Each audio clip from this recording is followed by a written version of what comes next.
resolution of the UN General Assembly by the end of the year or so. And the role of unions in shaping the global coalition is essential. So I really look forward in working closely with you all so to accelerate progress towards social justice and together shape a new social contract. Indeed, we need a new social contract in this world. In closing, let me commend again the President of ITUC Africa, Modi Giro, and his General Secretary, Kwesi, alongside the team for a sterling contribution to the union movement. To the new leaders who will be elected, let me assure you of my commitment to work with you in our common struggle for a better world, in our common struggle for social justice. I thank you.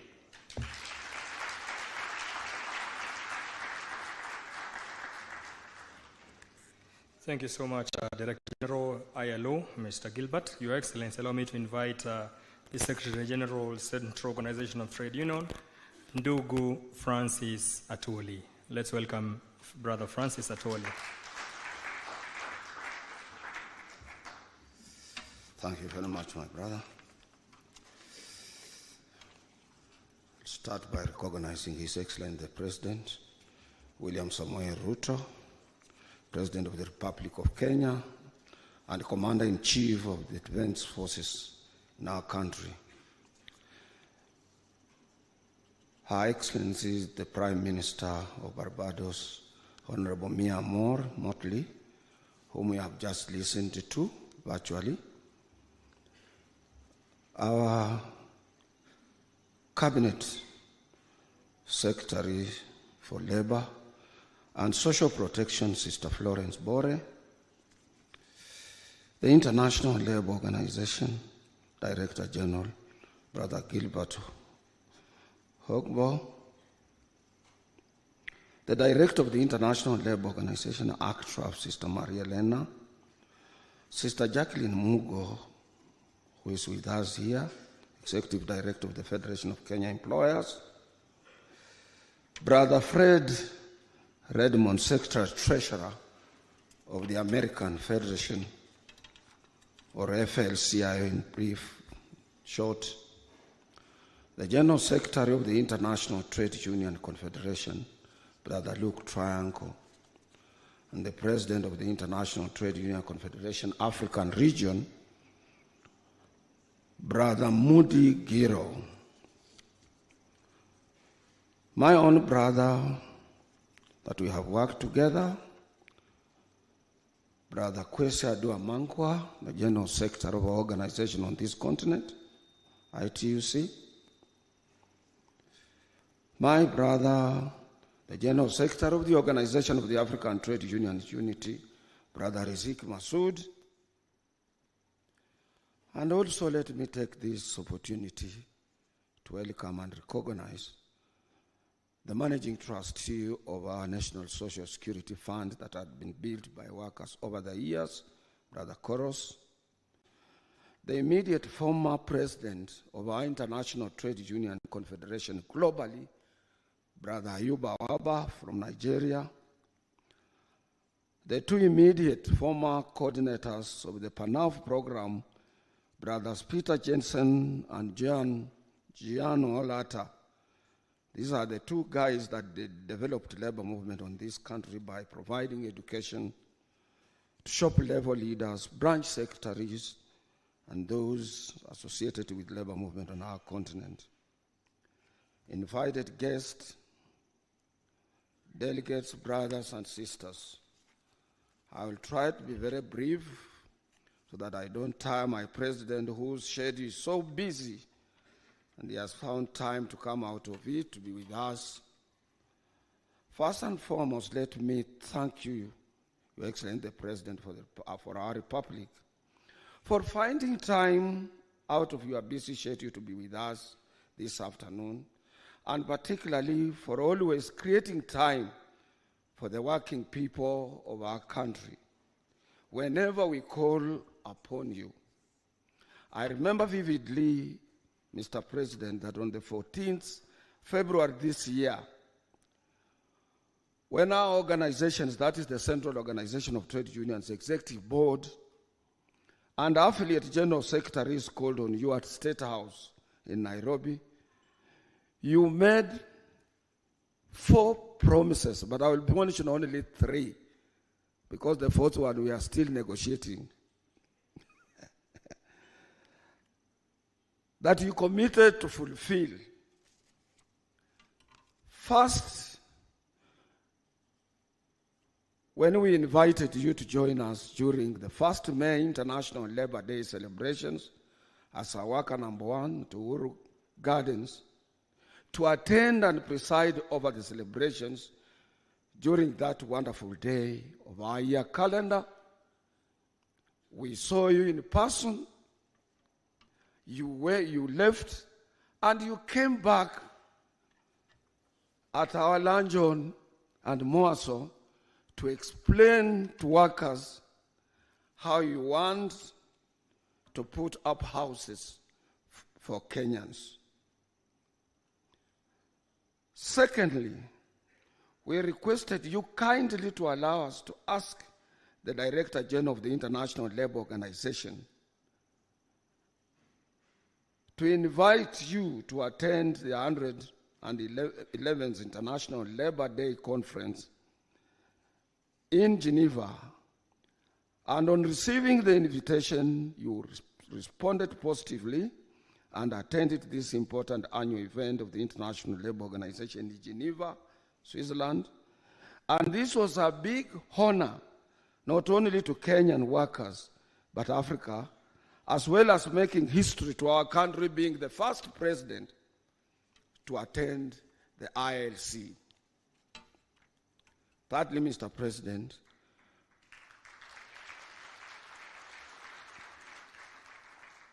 was our request for you to come and grace today's International Trade Union Confederation African Region 5th Congress.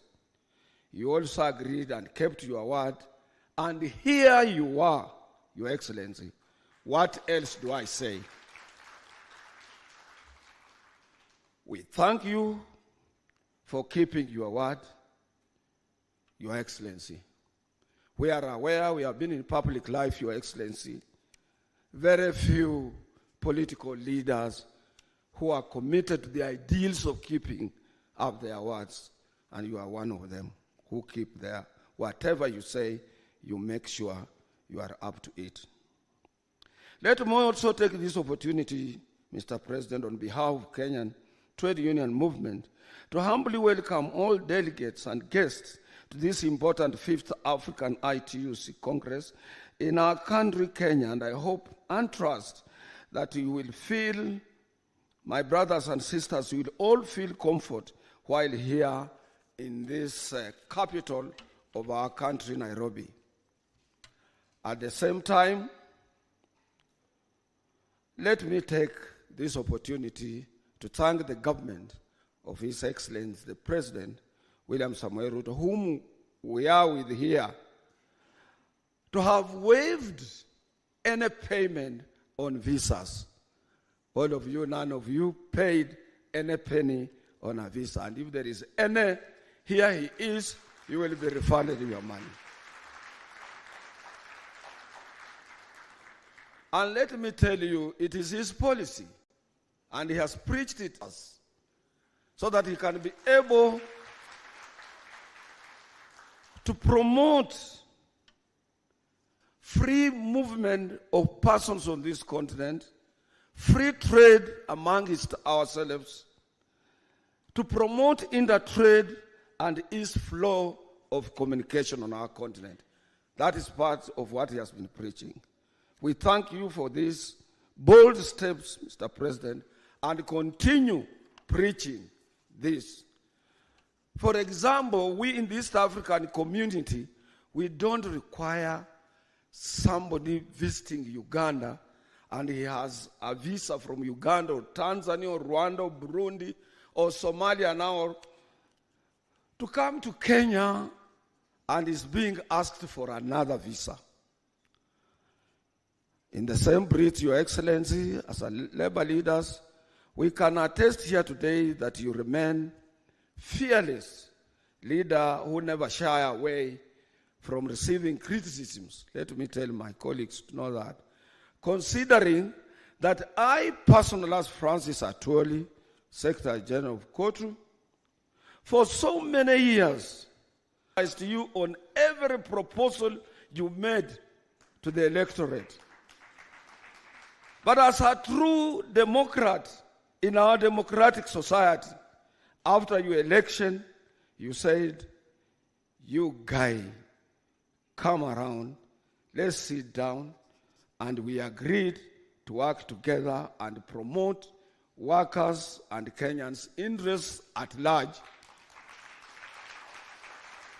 That is a true reflection of a true democratic leader.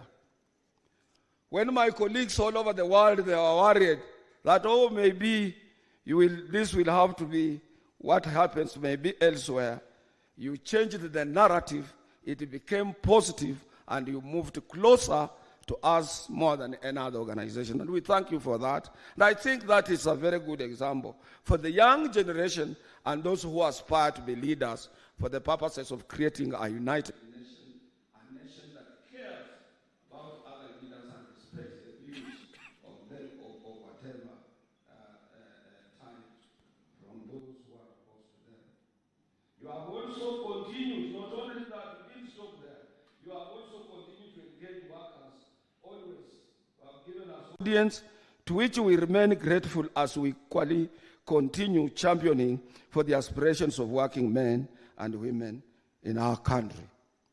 Most of people say, why is no court talking about the cost of living?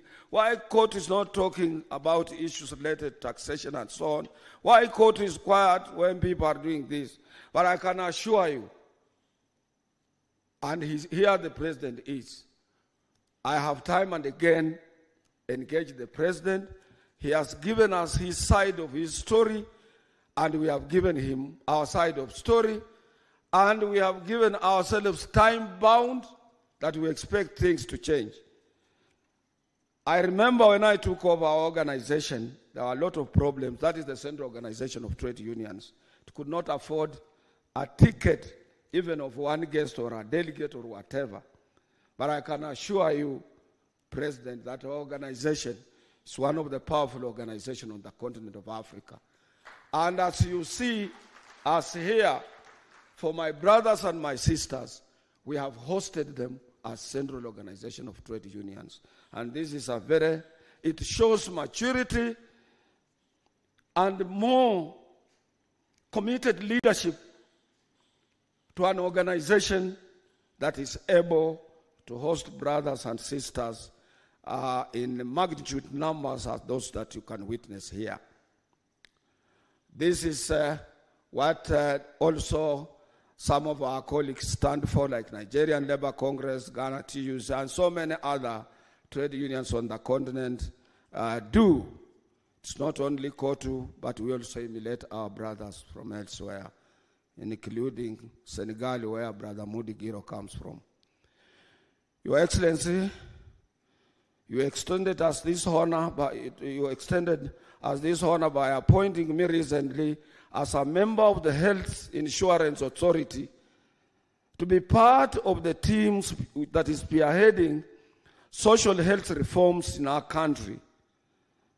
And your government is putting in place some mechanism to make sure that we have a working workers and Kenyans health insurance for all. Let me tell you something, Your Excellency. You might think that is small. We do appreciate. It has been to my dream.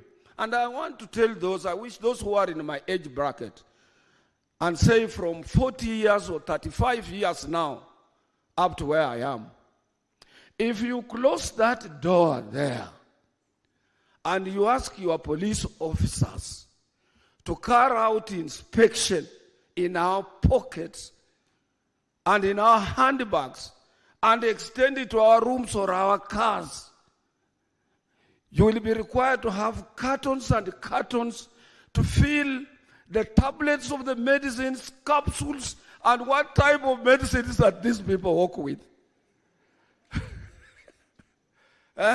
We live on tablets, we live on medicines, and we need to have a working health insurance authority. And that is why I support that. I will be there. If anything goes wrong, Your Excellency, I will raise an alarm because that is the area of our concern. And even those who are below 35, Your Excellency, for your information, they also require blue tablets. And they need to be, after they get problems with the blue tablets, they require sound health medical insurance authority. Brothers and sisters, Kotu Kenya is honored to host the 5th Congress of the International Trade Union Confederation, Africa, under the theme, Amuka Africa. I want to thank ITC. Amuka Africa. Amuka Africa. To have translated that awake into our national official language of Kiswahili, that let Africa wake up. And that has been your policy, Mr. President. Wherever you have gone, you have highly talked about Amuka Africa, on global financing, on global unity, on global participation in international fora, and in everything that you thought Africa should take a center stage. You have always talked without fear of contradiction, and we support you for that. However, as I have always said, Africa is awake, and as workers, we must always unite, for we have nothing to lose but our chains. In the pursuit of a brighter future for our workers, we must acknowledge the pressing need to build skills across the African continent, because our workforce deserves the opportunity to thrive in an era of rapid change. You can do so if you are working closely with governments. I want to thank governments, not only our government here. When we were in our meeting in Geneva, that is the governing body where I represent workers in this region. Sorry, Sister Jacqueline, it's a little bit painful. But government supported us to make sure that we win a vote to refer the right to strike to the International Court of Justice. Where there is an arbitration, where people are not understanding, let other people arbitrate us. And if you are not working with governments together, moving with governments together, they would have left us alone. And that is why there are things under social tripartism that both employers, workers, and governments must move towards one line. And that three are anchored at the International Labour Organization like this. That is why, after our elections and our party lost to his party, to the party of the president, I told my colleagues, I go back to where I belong. Because where I belong is in social tripartism, social dialogue, and an area of collective bargaining. I want to thank our employers. They have talked a lot about cost of living. But I want also, it's unfortunate that when I asked my handlers whether Jacqueline would be coming, there was no that confirmation and so on. Jacqueline would have been able to tell us, because he has been talking about cost of living and so on, which is very good. The employers have someone that they can pass to the expenses of doing businesses. This somebody is a consumer who is a worker. Workers, we have nobody that we can pass to. And that is why we need to come together with the employers as they talk about the cost of living at their own initiative first of all say, this is the percentage we are declaring to our suffering workers in this era of high cost of living.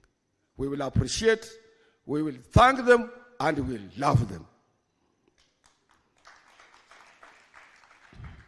Now, as the world is gearing up towards the COP28 that will be taking place in Dubai, I call upon all of us not to forget the clarion call for just transition that ensures that as we move towards a sustainable future, the rights and well-being of workers are safeguarded.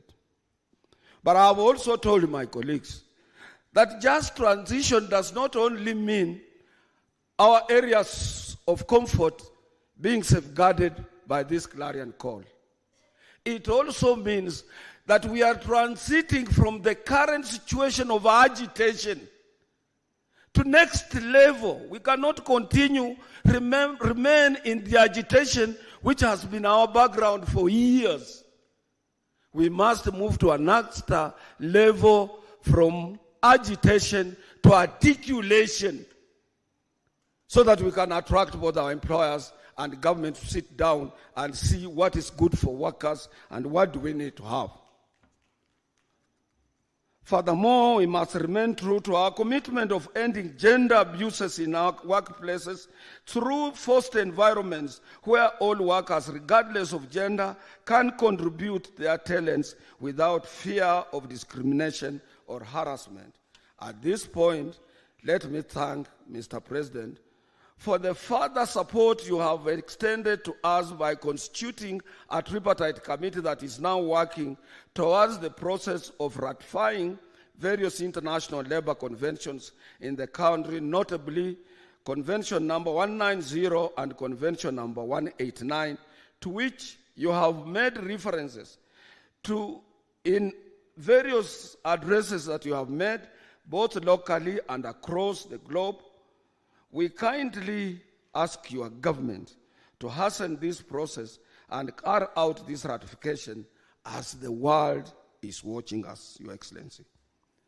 Brothers and sisters, it is about time that African continent adopts the high roadmap towards social protection. The well-being of our workers should not be compromised for short-term gains because social protection measures are not only a mark of a civilized society, but also an investment in the stability and resilience of our workforce. And on this note, I want to thank Your Excellency for having said that let us, we in Kenya here, change our contribution to a little bit higher contribution so that when one is retiring, he has something to carry with him at home. I thank you for that. We used not to see that. We used to take the government to court on the same, but I think if that care is taken, then that will be all right. Lastly, I want to appeal also to my colleagues who are here. What we need to do is like what others do. Let government have our money if there is money. But let us also carry out audit on that so that we can complain. Sometimes we make complaints and we don't audit. And when we don't audit, whom do you claim? Brothers and sisters, let me, as I wind up, remind us that in this age of rapid digitization, unions must evolve and fight to remain relevant by inventing new approaches towards membership drive that is so sophisticated and organized for our member sustainability. I want to declare to our brothers here in Kenya and those who are from elsewhere in Africa that I've had a short meeting with the Director General of the International Labour Organization. And one of the flags I raised was towards this issue of digitization and digital economy and so on. We need, as leaders, to go to the drawing board and understand it well, and we require a lot of support from the International Labour Organization. I'm happy that the Director General has itemized it as an item of agenda to be seriously discussed at the International Labour Conference. Brothers and sisters, let me end by reminding us that our struggles, and triumphs are interconnected across borders. As such, solidarity is our strength, and by uniting with workers worldwide, we amplify our collective voice for justice and fairness. This Congress, therefore, is a pivotal moment for us to reflect on our shared aspirations and renew our total commitment to the cause of workers.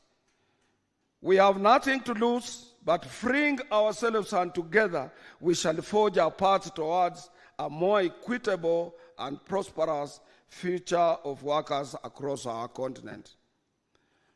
Finally, Your Excellency, let me take this opportunity to humbly thank the team behind the success of this Congress. As issues related to security and what have you, Your Excellency, you delivered a very senior chief of staff from your office, Josephat Nanok, to be with us. The Minister of Labor gave us Sister Helena Pio, and Dr. William Kiprono from the Minister of Labor, Dr. Emo Mwanga from Kenya Revenue Authority, and our guests have not complained on any issue of paying taxes on whatever they were carrying. And also Sister Susan Wanjira from Kenya Airports Authority, Brother Kimanzi Mutuk from Directorate of Immigration, to make sure that nobody is harassed at the airport or something like that. And also the Nairobi Regional Commissioner's Office and the officer in charge of police. So our brothers and sisters from outside who are here, they are safe because of the officers you gave us. Lastly, I want to thank my own deputy because they are organizing this workshop when I'm in the GB in Geneva. Brother Benson Okwaro, the chairman of the function, Brother Albert Njeru, together with the colleagues, Reverend Joel Kandie Chebi, Brother Ernest Nadome, as well as Sisters Rebecca Nyatagora, Sister Rosso Mamo, and the entire COTU staff. And I want you to continue doing that good job until we will see our brothers and sisters off. And the medical center must be around, Brother Barasa. We must make sure that whoever becomes sick is attended to immediately. I want to thank you, and I want to thank you, President, once again for finding time to be with us. I know there are a lot of important factions that you skipped because of us. And may God bless you. Asante sana ndugu Francis Atoli, waziri, karibu.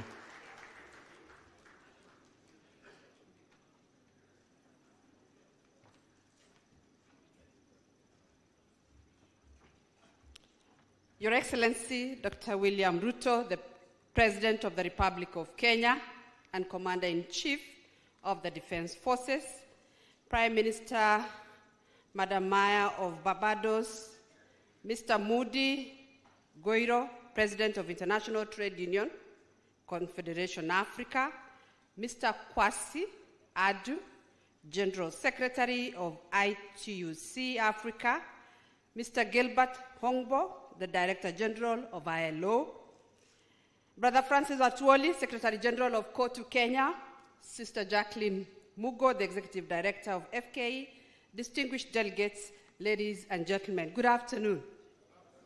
It is my distinct pleasure to welcome you all to this auspicious occasion of the 5th Congress of the International Trade Union Confederation Africa.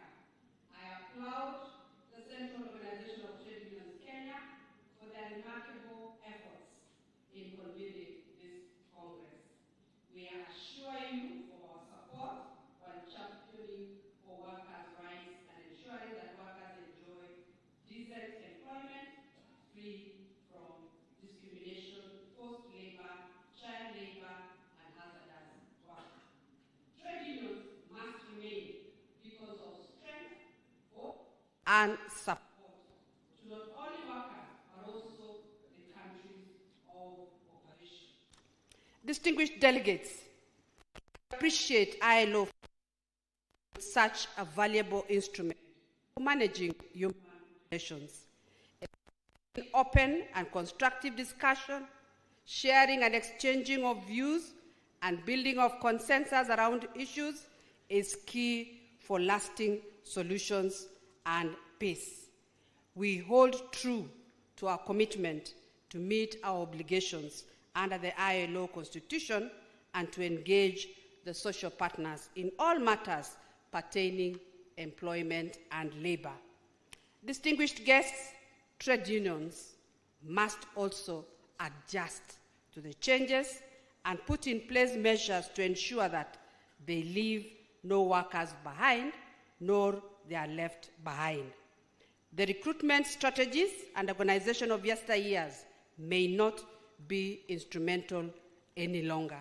I urge all the trade unions and delegates here to devise innovative ways and support governments in making this call a reality. It is time to act decisively, and we must all stand up and advance the Director General's call for social justice for all, and which resonates with the ITUC call, Amka Africa.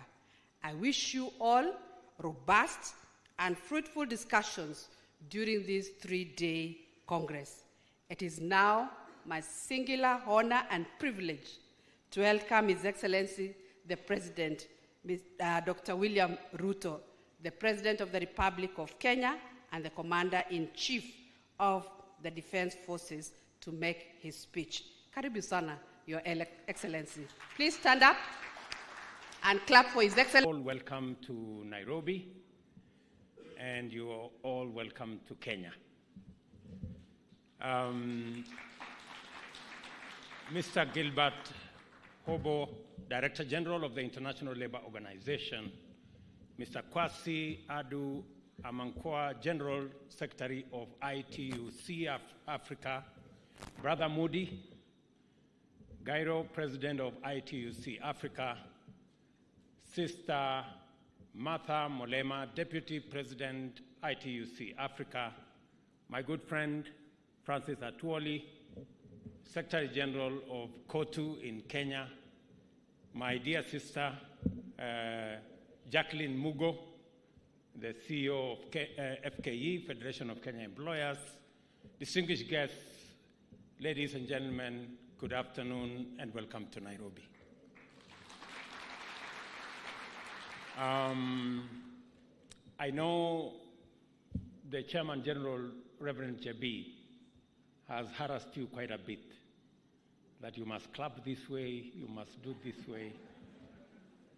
It is true, we are village mates, and he is not very objective when he deals with me. He's biased, so forgive him. And let me also confirm what Francis Atwoli has said, that we are a robust democratic country. We have our differences, but they are not personal. We have different viewpoints, but we are gentlemen enough and ladies enough to accept that a good idea must always give way to a better idea. We all believe that it is only fools who don't change their minds.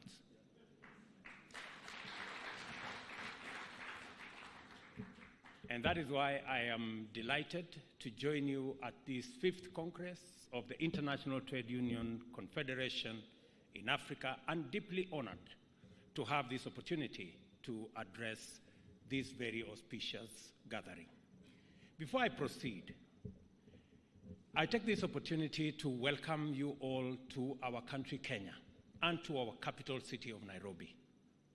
We are very hospitable people who take our moral and cultural duty of welcoming our visitors very, very seriously. Besides, this country hosts archaeological sites that have been acclaimed globally as the cradle of humankind.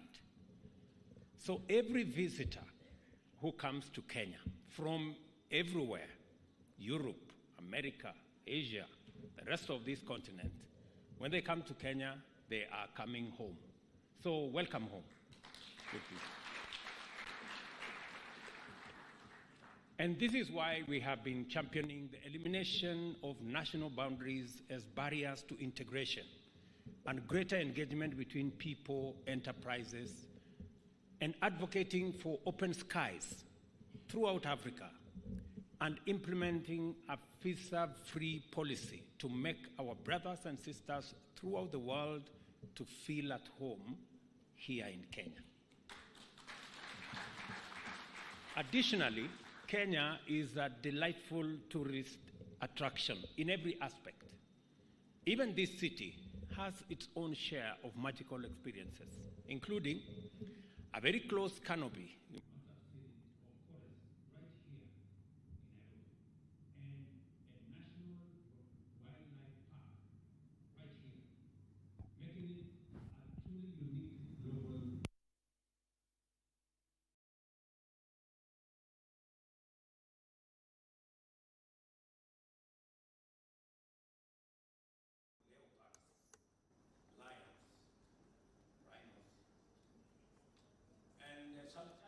we have a fence, but sometimes they break out of the fence. So when you do your morning walk, you might find a lion. Please be careful. They are not tamed. They are wild. And I hope you will find time to enjoy magical Kenya in her full splendor. Karibuni sana, Kenya. Thank you very much, Brother Francis Atwoli, for your invitation and for your many kind words. It is indeed true that I have been available and ready to participate in matters pertaining to Kenyan workers, and I've honored your invitations to be with you at important events. But remember, Francis, you didn't say everything. Maybe I will add on that too. You remember we had a conversation when I came and I explained, I took time to explain to you and the leadership of our Kenyan workers that you not only represent the people who are working, but you also represent the jobless.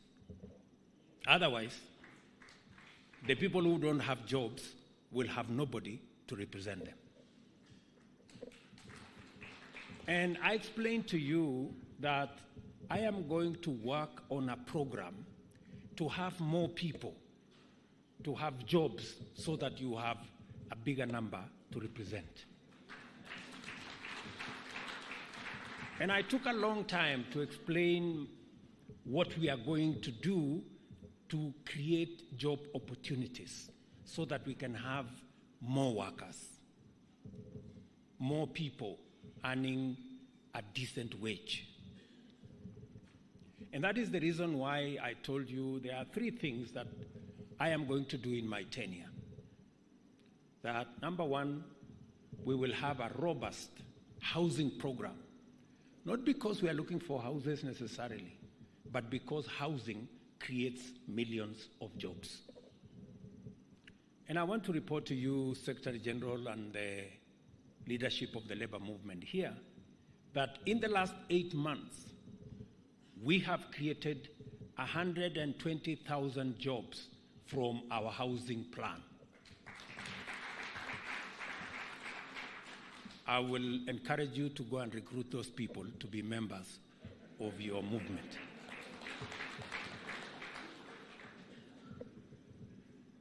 Number 2, we're also going to create more jobs around the digital space, the technology space. As I talk to you, Parliament today is passing the NGCDF bill that will create opportunity for ICT hubs in every ward in Kenya, because we are seeking to create digital jobs in every village in Kenya. Again, so that we can have more members of this movement. And number 3, I was having a conversation with the Director General, and he was explaining to me how he found a conversation in Berlin about Kenya's engagement with the German government on bilateral labor agreement that will facilitate more Kenyans to work in Germany as we work on our bilateral labor agreements, so that we can make the labor or migrant workers not a problem but a solution. So again, we are working in that space to increase the number of people, whether they are working locally, whether they are working in foreign, and whether they are working in remote locations. The whole concept is to create more workers, so that because Kenya is a country of workers. So that commitment I have made, and as I told you, I have kept that commitment. We now have 120,000, and my plan is that by 2027, you will have 500,000 people working. That is the plan. I know the court have said we should go and readjust the law to make it aligned appropriately. That we are going to do, so that the 120,000 people can become 200,000 and can become 500,000 in the next 5 years. Because if we don't engage these people in productive work, they will become a very big challenge to all of us. The young people out there, unless we create real opportunities. And you know, we used to talk about we're going to grow the economy and the economy is going to create jobs. It's now beyond that. We have to be deliberate. We have to be intentional about where we are going to create those jobs. Number two, you remember we had a conversation and you guys told me about old age poverty. And you gave me very stark and serious statistics. You told me how Kenya is not doing well. About, I think we are number 90 something. Uko karibu na mwisho. Yeah? And I promise you that we are going to work together. And I must also commend Francis Atwoli, that even though we were on different sides of the political divide, but when there was time to put the country ahead of personal interest, he did that. Because we were in court, and I must commend also Jacqueline, we were in court, all of us, arguing about should we continue paying 200 shillings as our contribution to our social, our NSSF. And it wasn't make sense. It wasn't making sense. So finally, we've all agreed that we need a percentage of our salary. The good news, my good brother Atwoli and the COTU movement and my good sister Jacqueline, is that today we have increased by about 450% our contribution to social security. In fact,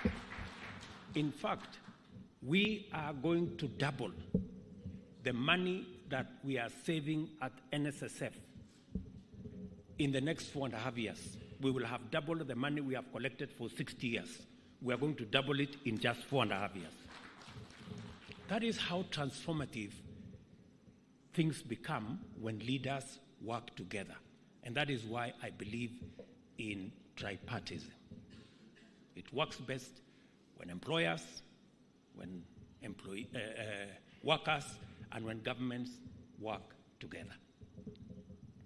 I was very pleased to meet Luca earlier. Luca Triangle. Sorry, I gave you the other name. And I was fascinated by his name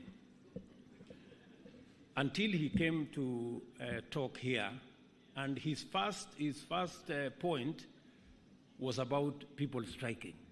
So I started to wonder, has this man come to organize a strike in Nairobi? But Atwoli told me, no, he's just talking about the principle. So I said, okay. But let me say, Luca, you are welcome to Kenya, and your name is very fascinating. The reason for this is that our governing mandate, which is based on the bottom-up economic transformation agenda, identifies the radical enhancement of productivity of labor as the engine for our nation's economic takeoff.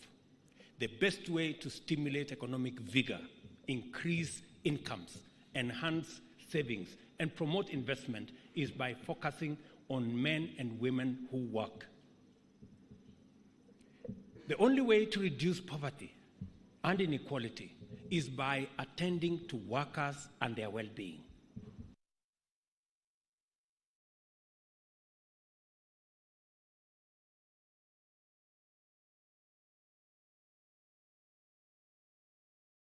To ensure that workers have decent jobs, safe and dignified working environment, a fair regime of income and remuneration, which rewards skill and productivity, a robust social support, including healthcare and dignified retirement, and a macroeconomic environment which effectively manages the cost of living through sustainable interventions and especially support for greater production. And it is the same, I made a commitment that we are going to enhance our productivity and our production, especially in agriculture.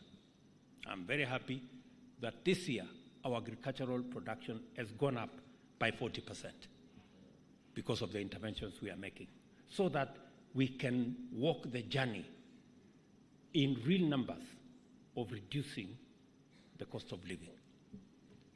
You remember I also promised you that health is not going to be a preserve and is not going to be a luxury for those who can afford. Our universal health coverage this time round is going to take care of those who can afford and is going to make sure that those who cannot afford are carried along by government spending on them. It is also very clear that our bottom-up economic transformation agenda is also a radically pro-labor and boldly worker-centric program of action aimed at creating millions of jobs and lifting tens of millions of Kenyans out of poverty into the middle class. Every intervention, as I have enumerated, under the priority sectors, which form the pillars of our plan, testifies to this. We are therefore highly committed and interested in sustaining a dynamic relationship with the leadership of the national labor movement in order to keep abreast of the aspirations and of our workers and the most salient concerns as it pertains to their development and their well-being. I also congratulate you for your successful effort to host this Congress, which is a tremendous honor for our country and which demonstrates your vision for the labor movement, commitment to serve workers throughout the continent, and your highly developed networking and consensus building credentials. Our bottom-up economic transformation agenda is not worker-centric by accident. Kenya is a workers' country. Our freedom struggle is closely tied with the struggle by Africans for freedom to work in safety and dignity, whether on their land or in industries and other places. Given that colonialism based on forced labor was slavery in all but name, our freedom struggle was always about the fundamental right of Africans to have their personal dignity honored and their economic productivity acknowledged. This is why our foremost celebrated freedom fighters were also labor union leaders and activists, and you know that. Today, we are governed under a constitution which not only identifies human dignity, equity, social justice, inclusiveness, and equality among our national values and principles of governance, it also recognizes labor relations and social security as human rights and fundamental freedoms. by setting out the respective rights and obligations of workers, employers, and by implication, government, under Article 21 of our Constitution, the right to fair labor practices implicitly reflects the tripartism which forms the foundation of labor relations. The Labor Relations Act, which brings out this principle in greater detail to guide daily interactions in the workplace, is a case in point. It is clear, then, that social dialogue and tripartism are fundamental for sound industrial relations, reflected in robust collective bargaining agreements and similar instruments, and critical to the realization of the bottom-up economic transformation agenda in terms of social justice, job creation, and the rapid attainment of shared prosperity among us Kenyans. With 87 registered trade unions in active operation, it is evident that Kenya recognizes the place of trade unions in defining our national character as a people who are not afraid to work their way to freedom and prosperity. We are, above all things, a nation at work. This being the case, we are fully seized of our mandate to advance the social dialogue agenda in honor of the solidarity with which our labor movement has promoted, sustained, and defended our freedom and our development. Measures like the full implementation of the NSSF Act 2013 was certainly overdue, requiring urgent action in order to guarantee dignified retirement for workers and the protection of retirees from old age poverty, as I have enumerated earlier. It is important that our social security regime attains a standard that exceeds the minimum established by the International Labour Organization under Convention number 102 of 1952. And I think we are heading there. Our determination to actualize the best standards of worker protection and welfare has inspired us to endeavor to align our labor policy framework with all international labor standards that have been ratified by Kenya, including the upgrading of our occupational safety and health, as well as work injury benefits regime. As we do this, we urge closer collaboration with the International Training Center for International Labour Organization for purposes of benchmarking and capacity building in order to make our labor movements responsive, dynamic, and effective. The work done so far in the education and health sector points to a promising future for social dialogue and greater improvement in terms of promoting alternative dispute resolution to ease the burden on the employment and labor relations courts system. We have launched the third generation County Decent Work Program, which is our basic policy framework for the International Labour Organization's Global Jobs Pact 209. We believe that decent jobs lie at the heart of human well-being, economic transformation, and overall prosperity. It is logical, therefore, that this program drives social dialogue to promote the actualization of our bottom-up economic transformation agenda. I'm encouraged by the labor movement's attention to the activity in the area of climate action and fully agree with your proposition that a just transition must consider the socio-economic interests of communities in formulating policies in response to climate change and ensure that workers are not disproportionately prejudiced by mitigation and adaptation measures.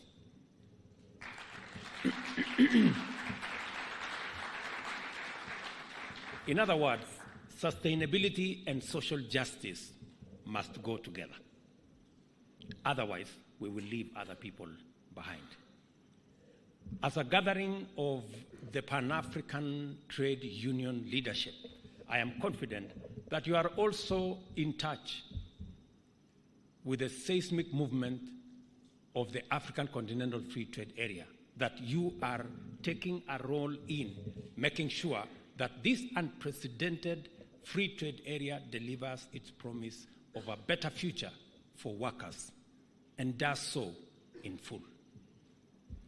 As you do this, emphasize the necessity of free movement throughout our continent and the need to collaborate in transforming Africa under ACFTA into a vast territory of opportunity and to facilitate labor migration to connect knowledge and skills with these opportunities and others everywhere, including abroad. Let me say this. We've been pushing as leaders in this continent that it doesn't make sense for us to erect barriers and create unnecessary roadblocks of movement of people, of movement of goods, ideas, services around our continent. The people who taught us about visas, they themselves have abandoned visas. If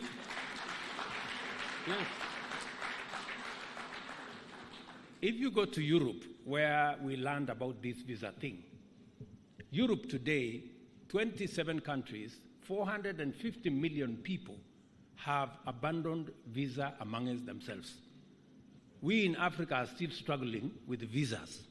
You are blocking this guy from coming, you are blocking this trade from coming, you are doing that.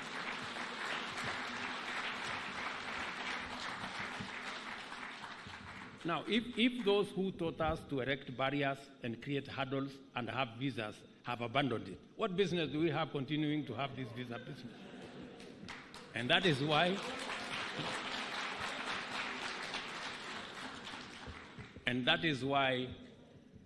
by the end of this year, none of you will require a visa to come to Kenya.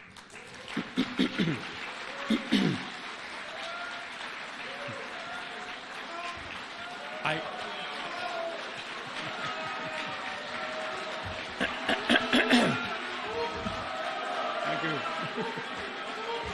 Thank you. I know very well from my interactions with you that you are highly interested in the various unfolding scenarios in terms of technological advancement and how they affect the future of work. I had the opportunity of speaking to this subject in Geneva in June. I am aware of the passion and motivation with which you are engaged. We are interested in your input insofar as technological changes, the expanding informal sectors, changing methods and structures of work methods, demographic change in the world of work, and finally, climate change. We are in an era defined by constant change, and it is our duty to keep up with it. I am confident that this Congress will live up to expectations by driving workers' agenda to the center on very long speeches, but very passionate about what they are saying. And you truly represent workers. I have a feeling. So thank you very much. God bless you, and my very best wishes. Asanteni sana. Thank you. Our request His Excellency to remain at the dais. Thank you, sir.